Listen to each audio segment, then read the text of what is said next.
Hello welcome back to my new video. So ഇന്നൊരു get ready with Meesho ആണ്. മീഷോന്ന് ഞാൻ റീസെൻ്റായി വെച്ച 2 ഔട്ട്ഫിറ്റ് വെച്ചിട്ട് എങ്ങനെ സ്റ്റൈൽ ചെയ്യാം എന്നുള്ളതാണ്. അപ്പോൾ ആദ്യം ഒന്ന് ഫേസ് ഒന്ന് സെറ്റ് ചെയ്ത് കൊടുക്കണം. ഫേസിൽ അത്യാവശ്യം നല്ല ആക്നേസ്, സ്കാർസ്, ഡാർക്ക് സർക്കിൾസ് ഒക്കെ ഉണ്ട്. ഇതൊരു കോമ്പാക്റ്റ് വെച്ചാലാണ് ഒന്ന് ഹൈഡ് ആവുള്ളൂ. പക്ഷേ ഞാനിപ്പോൾ ഇതൊരു ലൂസ് പൗഡറാണ് യൂസ് ചെയ്യുന്നത്. ജസ്റ്റ് ഒന്ന് സെറ്റ് ചെയ്ത് കൊടുക്കാൻ, ആ ഓയിൽനെസ് ഒക്കെ ഒന്ന് കൺട്രോൾ ചെയ്യാൻ വേണ്ടിയിട്ട്. പിന്നെ ഞാൻ ഐബ്രോ ഫില്ല് ചെയ്ത് കൊടുക്കണം.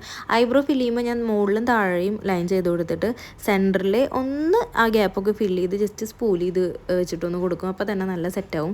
പിന്നെ ഈ ഒരു ലിപ് ബാം വെച്ചിട്ട് ഞാൻ കണ്ണിൻ്റെ മുകളിലൊന്ന് ചോപ്പിച്ചു, പിന്നെ കവളൊന്ന് ചോപ്പിച്ചു. അപ്പോൾ എന്താണെന്ന് വെച്ചാൽ ഒരു ടയേർഡ്നെസ് ഒക്കെ ഉണ്ടെങ്കിൽ അതൊക്കെ ഒന്ന് മാറി ഒരു ഉഷാറായിട്ടിരിക്കുന്ന പോലെ എനിക്ക് പേഴ്സണലി ഫീൽ ആവാറുണ്ട്.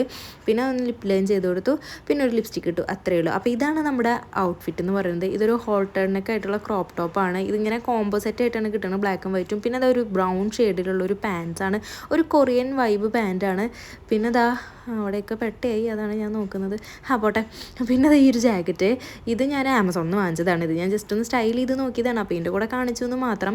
അപ്പോൾ നമ്മൾ മൂവിക്ക് പോവുകയാണ്, സെക്കൻഡ് ഷോയാണ്. അപ്പോൾ ഞാൻ ഈ ജാക്കറ്റ് കൊണ്ടുപോയിട്ടുണ്ടായിരുന്നില്ല. ഇങ്ങനെ ഈ ലുക്കിൽ തന്നെയാണ് പോയത്. കാരണം ഇതെനിക്ക് കുറച്ചും കൂടിയും ഇഷ്ടപ്പെട്ടു. ജാക്കറ്റ് നമുക്ക് വെച്ച് സ്റ്റൈൽ ചെയ്യാം. അതെനിക്ക് തോന്നുന്നു ഈ ഷോർട്സിൻ്റെ കൂടെയാണ് ചെയ്യാൻ ജാക്കറ്റ് ഒന്നും കൂടിയും ചേരും. വേണമെങ്കിൽ നമുക്ക് അതും വെച്ചൊരു സ്റ്റൈൽ ചെയ്യാവുന്നതാണ്. അപ്പോൾ അതാണ്. അപ്പോൾ എല്ലാവരും ഒന്ന് ട്രൈ ചെയ്ത് നോക്കൂ. അപ്പോൾ നമ്മൾ പടത്തിനെത്തി തൃശ്ശൂർ രാമദാസിലേക്കാണ് പോയത്. കിഷ്കിന്ത കാണാനാണ് പോയത്. പടം ഇറങ്ങിയപ്പോൾ തൊട്ട് വിചാരിക്കുന്നതാണ് കാണണമെന്ന്. നല്ല റിവ്യൂസൊക്കെ ഉണ്ടായിരുന്നു. അത്യാവശ്യം നല്ല പടമാണ്. എന്താ പറയുക, ഒരു ത്രില്ലിംഗ് ആണ്. നമ്മളിങ്ങനെ പിടിച്ചിരുത്തും. അപ്പോൾ കണ്ടിട്ടില്ലാത്തവരൊക്കെ കണ്ടു നോക്കൂ. ഒത്തിരി ഇഷ്ടപ്പെട്ടു. എല്ലാവരും അടിപൊളിയായിട്ട് അഭിനയിച്ചിട്ടുണ്ട്. അപ്പോൾ നമ്മൾ ബ്രേക്ക് ടൈമിൽ പുറത്തിറങ്ങി ഐസ്ക്രീമും പിന്നെ മറ്റേ സ്നാക്സും ഇതൊക്കെ വാങ്ങിച്ചു. അപ്പോൾ അത്രയുള്ള വീഡിയോ ഇഷ്ടപ്പെട്ടെങ്കിൽ ലൈക്ക് ചെയ്യുക. അപ്പോൾ നെക്സ്റ്റ് വീഡിയോയിൽ കാണാം. ബൈ.